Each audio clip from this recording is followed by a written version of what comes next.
పాత్రికేయ మిత్రులారా, వందనాలు మీకు. ఒకసారి ప్రసాద ల్యాబ్లో నేను అలా బయటకు వెళ్తున్నప్పుడు మన సార్ అక్కడ దియాడిదారు ఉన్నారు, ఫైనల్ మిక్సింగ్ దియాడిదారు ఉన్నారు. ఆయన వారు కనపడినట్టు విశేష వెంటనే ఆ మహానుభావుడు ఇప్పుడు ఏం చేస్తారు సినిమా పలానా సినిమా విశాఖ ఉక్కు ఆంధ్ర హక్కు ప్లాన్ చేసుకుంటున్నా సార్ అని చెప్పా.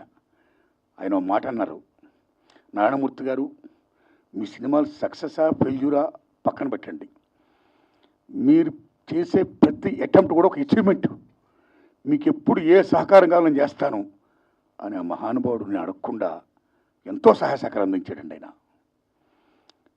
ఆయనకి నాకు ఏ అబ్లిగేషన్ లేదండి, కేవలం నా పట్ల నా సినిమా పట్ల ఆయనకున్న అభిమానం. అందులో భాగంగా అయ్యా నేను యూనివర్సిటీ పేపర్ లీక్ అని ఎడ్యుకేషన్ సినిమా తీస్తున్నాను, దయించి మీరు చూడాలి, చూడడమే కాదు మీకు ఏమాత్రం నచ్చినా దయించి ప్రమోట్ చేసి నా సినిమా ప్రజలకు రీచ్ అయ్యేటట్టుగా హెల్ప్ చేయాలి అని నేను విజ్ఞప్తి చేయడం, నా విజ్ఞప్తిని మన్నించి ఆయన అమూల్యమైన టైంను కూడా నా కోసం వెచ్చించి నా సినిమాను చూసి ఈవేళ నా సినిమా గురించి ఆయన మాట్లాడుతున్నారంటే ఆయన నా హృదయపూర్వకంగా ధన్యవాదాలు చెప్తున్నాను. Thanks a lot sir. ప్లీజ్.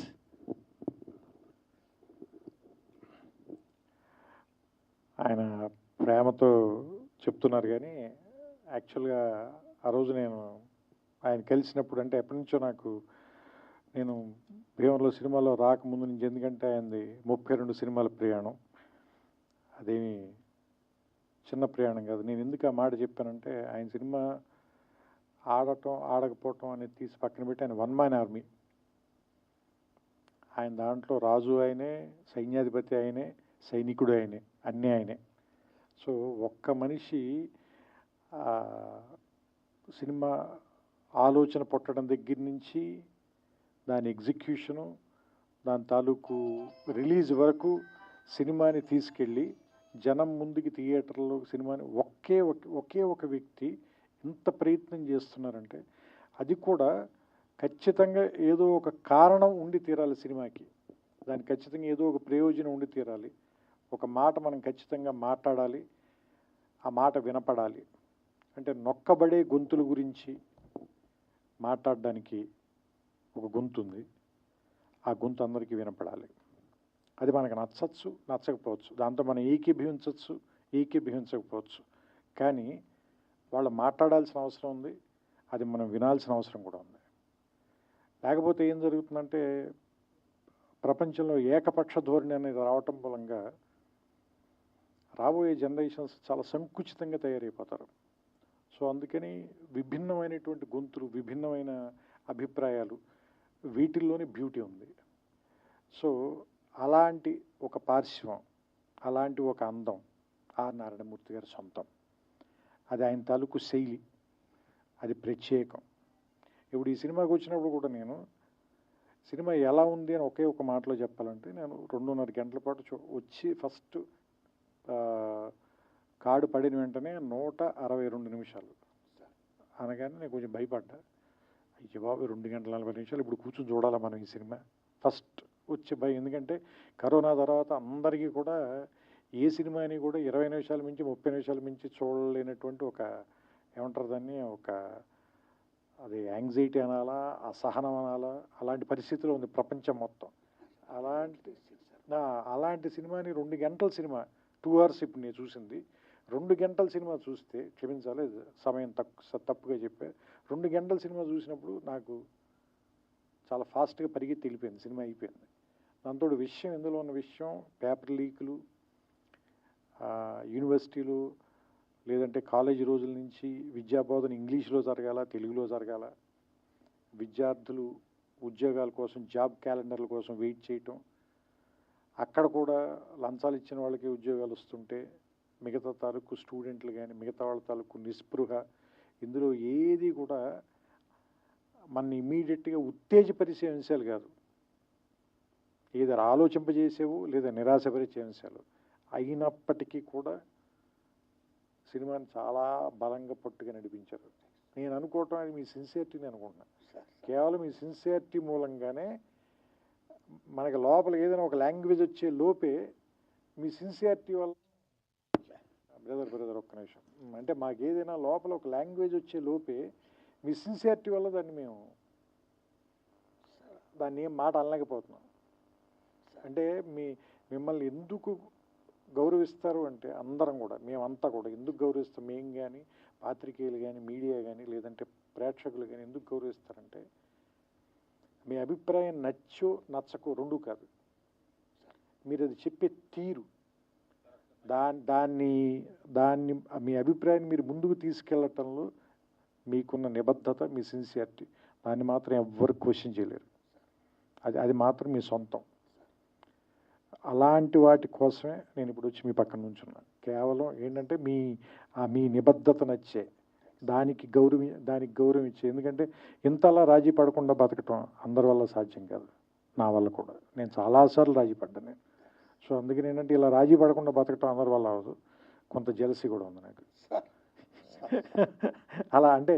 అలా బతకడం అంత తేలిక కాదు.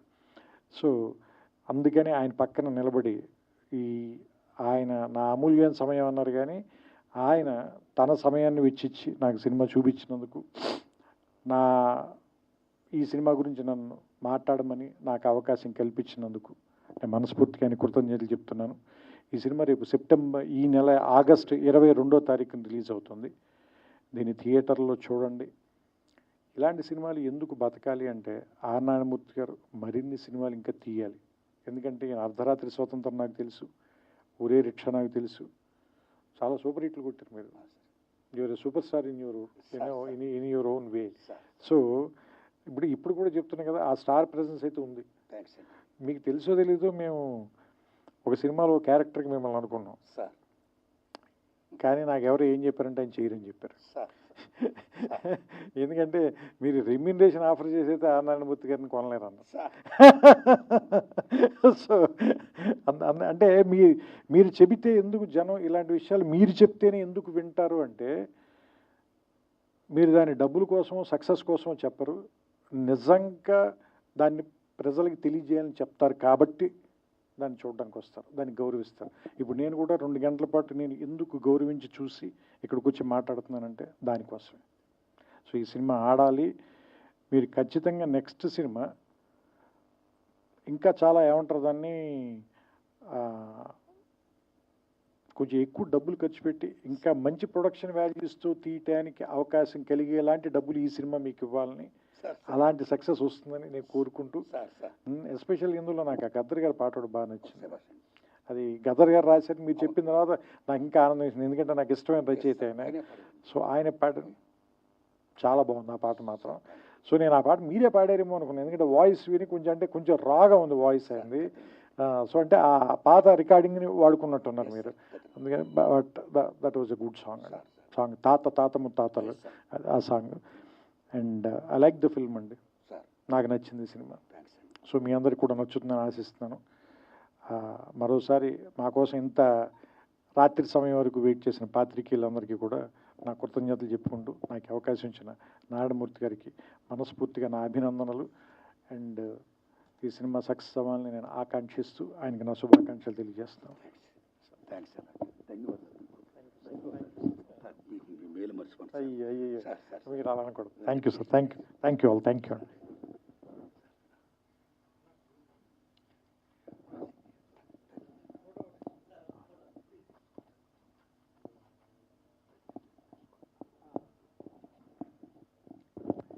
అండ్ ఇంకొకటి, ఈ సినిమాలో అయినా ఐ కాంట్ బ్రీత్ అని 1-2 సందర్భాల్లో చెప్పారు. అంటే ఎందుకు అంటే ఉక్కిరి బిక్కిరిగా ఉంది. ఎవరికి ఉక్కిరి బిక్కిరిగా ఉంది అంటే, ఈ సినిమాలు చూస్తుంటే నాకు అనిపించింది, పిల్లల చదువుల కోసం, వాళ్ళ భవిష్యత్తు కోసం వీళ్ళ వర్తమానాన్ని తాకట్టు పెట్టిన తల్లిదండ్రులకి చాలా ఉక్కిరి బిక్కిరిగా ఉంది. దీని విష సంస్కృతి అనాలా, లేదంటే ఇది మనం దేని వెనకాల పరిగెడుతున్నాం, చదువు వల్ల వచ్చే సక్సెస్ వెనకాల, లేదా నిజంగా జ్ఞానం వెనకాల పరిగెడుతుంటే ఇంత డబ్బులు విసిరేసి ఎందుకు పరిగెత్తాలి మనం? ఆ క్వశ్చన్ అయితే మాత్రం వచ్చింది సార్.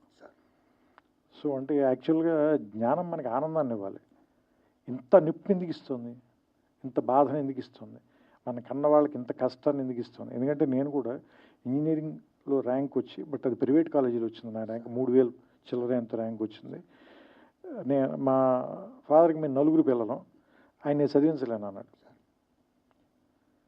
సరే మరి ఆయన తేలిగ్గా చెప్పారో లేదా నేను తేలిగ్గా తీసుకున్నానో తెలియదు, కానీ దాన్ని పెద్ద పట్టించుకోకుండా నేను గ్రాడ్యుయేషన్ బీఎస్సీ చదువుకోరాన్నాడు, నేను బీఎస్సీ చదివేశాను. కానీ అంటే ఇప్పుడు వీళ్ళని చూస్తుంటే అప్పుడున్నంత తేలిగ్గా సమాజం ఎందుకు లేదు, ఇప్పుడు మనుషులు కూడా ఎందుకంత తేలిగ్గా ఎందుకు లేరు, ఎందుకంత సుఖంగా లేరు, ఎందుకంత బరువుగా ఉన్నారు అంటే మనం అంత ఒత్తిడి పెట్టేస్తున్నాం పిల్లల మీద. ఇందులో పెట్టారు చూసారా, నువ్వు అన్నం కలుపుకునే టైంలో పుస్తకం చదివితే బెటర్ కదా అని చెప్పి మదరు ముద్ద తిను, నువ్వు చదువుకో, అన్నం మాత్రం నేను కలిపి పెడతాను, అంత ఒత్తిడి ఎందుకు పెట్టేస్తున్నారు పిల్లల మీద. అంటే వాళ్ళ భవిష్యత్తు గురించి వీళ్ళు ఎందుకు ఎంత వీళ్ళ వర్తమానాన్ని తాకట్టు పెట్టేస్తున్నారు. ఆ పాయింట్ ఒకటి బాగా నచ్చింది నాకు ఈ సినిమా, అదొకటి చెప్పాలనిపించింది, అందుకని మళ్ళీ తీసుకున్నాను. Thank you.